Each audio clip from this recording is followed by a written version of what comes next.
শীতের সময় রক্ত ঠান্ডা হয়ে যায়, গরমের সময় গরম হয়। এজন্য শীতের সময় ব্যাঙগুলো কোথায় যায়? শীতনিদ্রায় যায়। সামনের পায়ে ৪ টা, পিছনের পায়ে ৫ টা নখরবিহীন আঙ্গুল থাকে। ঠিক আছে? নখরবিহীন আঙ্গুল থাকে এবং হৃৎপিণ্ডের প্রকোষ্ঠ কয়টা? ৩ টা প্রকোষ্ঠ। তো আমরা জানি যে মাছের হৃৎপিণ্ডে, রুই মাছে পড়ছি যে মাছের হৃৎপিণ্ডের প্রকোষ্ঠ কয়টা থাকে? ২ টা। তাহলে পর্বগুলো ধীরে, ধীরে উন্নত হচ্ছে।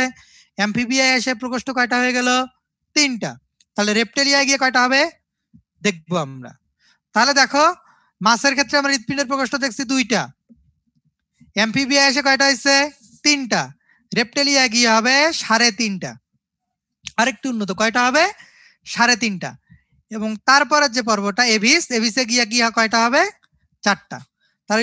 তাহলে হচ্ছে রেপ্টেলিয়া হৃৎপিণ্ডের প্রকোষ্ঠ কয়টা? অসম্পূর্ণভাবে ৪ প্রকোষ্ঠ বিশিষ্ট। ৩.৫ টা মানে অসম্পূর্ণভাবে ৪ প্রকোষ্ঠ বিশিষ্ট। ব্যতিক্রম হচ্ছে কি? কুমির। কুমিরের হৃৎপিণ্ডের প্রকোষ্ঠ ৪ টাই থাকে। ঠিক আছে? আর বাকি যে রেপ্টেলিয়ার পর্বের যে প্রাণীগুলো, শ্রেণীর প্রাণীগুলো আছে, তাদের হৃৎপিণ্ড হচ্ছে অসম্পূর্ণভাবে ৪ প্রকোষ্ঠ বিশিষ্ট। তারপরে হচ্ছে লার্ভা দশা নাই, এগুলো হচ্ছে তেমন ইম্পর্টেন্ট না। তো ঠিক আছে, এটা গেল হচ্ছে রেপ্টেলিয়া। তাহলে আশা করি বুঝতে পারছো, পর্বগুলো ধীরে ধীরে উন্নত হচ্ছে, হৃৎপিণ্ডের প্রকোষ্ঠগুলো দেখো উন্নত হচ্ছে। প্রথমে মাছে ছিল ২ টা, অ্যামফিবিয়ায় ৩ টা, রেপ্টেলিয়ায় ৩.৫ টা মানে অসম্পূর্ণভাবে ৪ টা। তারপরেরটা দেখো এভিস, এভিসে সম্পূর্ণভাবে হৃৎপিণ্ড দেখো ৪ প্রকোষ্ঠ বিশিষ্ট। এবং এরা হচ্ছে এন্ডোথার্মিক। এন্ডোথার্মিক মানে কি? দেহের তাপমাত্রা পরিবেশের সাথে ওঠানামা করে না। ঠান্ডার দিনেও তা, গরমের দিনেও তা, সব জায়গায় সেম। ঠিক আছে? এটাকে বলা হচ্ছে এন্ডোথার্মিক। আর পাখির যে বৈশিষ্ট্য তোমরা তো সবাই জানো, পালক দিয়ে আবৃত, ঠোঁট আছে, নখর আছে, এগুলো আসলে নতুন করে পড়ানোর কিছু নাই। তারপরে আসে ম্যামেলিয়া। আমরা কি? ম্যামেলিয়া। নিজের দিকে তাকাবা, যে যে বৈশিষ্ট্যগুলো আছে সবগুলো ম্যামেলিয়া আছে।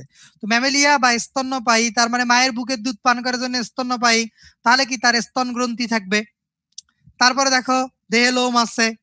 তারপরে দেখো কানের মধ্যে পিনা আছে, মধ্যকর্ণে ৩ টা অস্থি আছে, এগুলো পড়ছো, ম্যালিয়া, জিনকাস, স্টেপিস।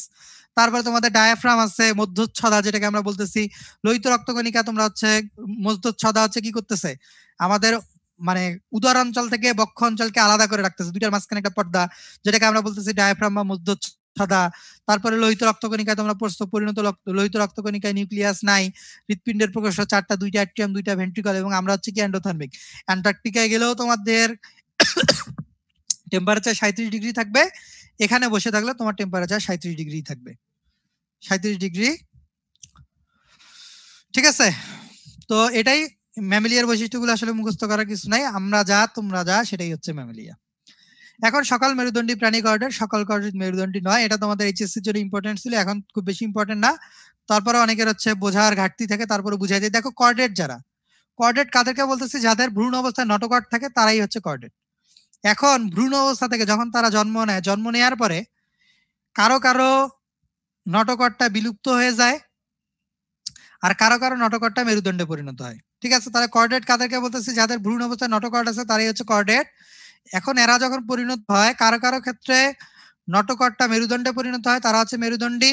আর কারো কারো বিলুপ্ত হয়ে যায়। তার মানে যতগুলো মেরুদণ্ডী প্রাণী আছে তার একটা সময় না একটা সময় কর্ডেট ছিল। কিন্তু কর্ডেট গুলো সবগুলোই মেরুদণ্ডী না, কিছু কর্ডেট অমেরুদণ্ডীয় হতে পারে। এটাই হচ্ছে সকল মেরুদণ্ডী প্রাণী কর্ডেট, সকল কর্ডেট মেরুদণ্ডী নয়। তো আমরা হচ্ছে আমাদের লেকচারের একদম শেষ পর্যায়ে চলে আসছি।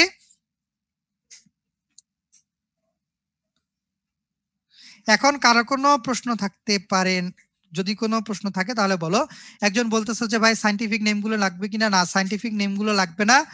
উদাহরণের ক্ষেত্রে আমি আবার বলে নেই, আমি হচ্ছে স্লাইডের মধ্যে যে যে উদাহরণগুলো তুলে ধরছি এর বাইরে উদাহরণ পড়ার দরকার নেই। প্রতিটা পর্বে দেখবা শুরুতেই আমি হচ্ছে উদাহরণ তুলে ধরছি, প্রতিটা পর্বের শুরুতেই আমি হচ্ছে উদাহরণ দিয়ে দিচ্ছি। যেমন দেখো একটা উদাহরণ দেই, যেমন দেখো যখন আমি হচ্ছে একাইনোডার্মাটা দিচ্ছি, একাইনোডার্মাটার সাইডে উদাহরণগুলো লিখে দিচ্ছি। ঠিক আছে? তো এই উদাহরণগুলো হচ্ছে তোমরা পড়বা, এবং স্লাইডগুলো তো তোমাদেরকে আমরা দিয়ে দিব, তোমরা হচ্ছে স্লাইডগুলো থেকে সুন্দর করে পড়ে ফেলতে পারবা। আর হচ্ছে আমি যা যা পড়াইছি স্লাইডের মধ্যে, এই পড়াগুলোর বাইরে অন্য কোনো কিছুই লাগবে না। ঠিক আছে? আবার বলে নি স্পষ্টত, এই স্লাইডের মধ্যে যা যা পড়াইছি এর বাইরে অন্য কোনো কিছুই লাগবে না। উদাহরণগুলো হচ্ছে আমি প্রতিটা পর্বের সাথে এরকম করে উদাহরণগুলো দিয়ে দিচ্ছি, এই উদাহরণগুলোই পড়বা। এগুলোর হচ্ছে বৈজ্ঞানিক নাম পড়ার কোনো দরকার নাই। এবং হচ্ছে শুরু থেকে যেমন পড়ালাম ১ নাম্বার, ২ নাম্বার কি, ৩ নাম্বার কি, ৪ নাম্বার কি, এই জিনিসগুলো মাথায় রেখেই হচ্ছে তোমরা পড়ে ফেলবা। তো আমাদের আরেকটা পোল বাকি আছে, এই পোলটা আমি হচ্ছে দিয়ে নেই। নিচের কোনটি অ্যাক্টিনোপটেরিজি নয়? দেখো তোমরা হয়তো তোমাদের স্ক্রিনে দেখতে পাচ্ছ, তোমরা আনসার দাও। নিচের কোনটি অ্যাক্টিনোপটেরিজি নয়?